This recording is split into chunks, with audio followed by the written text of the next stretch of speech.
الصيف دايما بيحب الحلويات الباردة اللي ما تاخدش وقت خالص في تجهيزها. عملت معاكم الكاستر بطريقة سهلة قوي والنتيجة بجد خطيرة. يلا نسمي الله ونصلي على الرسول، ويلا بسرعة نشوف الجمال ده اتعمل ازاي. هنحتاج اول حاجة كوبايتين من اللبن البارد، نزلت عليهم بمعلقتين كبار من بودرة الكاستر والسكر حسب الرغبة. قلبت كله كويس قوي على البارد، وبعد كده رفعته على النار مع الاستمرار في التقليب لحد ما يغلي ويتقل بالشكل اللي انتوا هتشوفوه دلوقتي. لو وصلتي معايا لهنا ما تنسيش تعملي سبسكرايب للقناه لو اول مره بتشوفيني على اليوتيوب، وفولو للبيج لو بتشوفيني على الفيسبوك او التيك توك. كده تمام قوي. شايفين غلي وتقل ازاي؟ حلو قوي كده. رفعته من على النار ونزلت بيه في البولات، وبقى بالشكل ده. سبته لحد ما يبرد تماما ودخلته التلاجة لمده حوالي 3 ساعات. هيطلع معاكي بالجمال ده.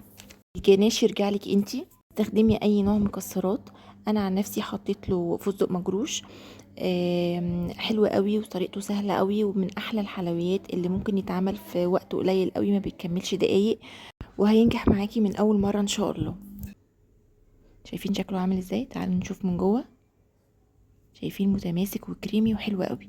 وبكده نكون وصلنا لنهايه الفيديو بتاعنا. اتمنى وصفه النهارده تكون عجبتكم وتشاركوها مع كل اللي بتحبوه، واشوفكم ان شاء الله في فيديوهات تانية كتيرة بافكار كتير جديدة ان شاء الله تنال اعجابكم.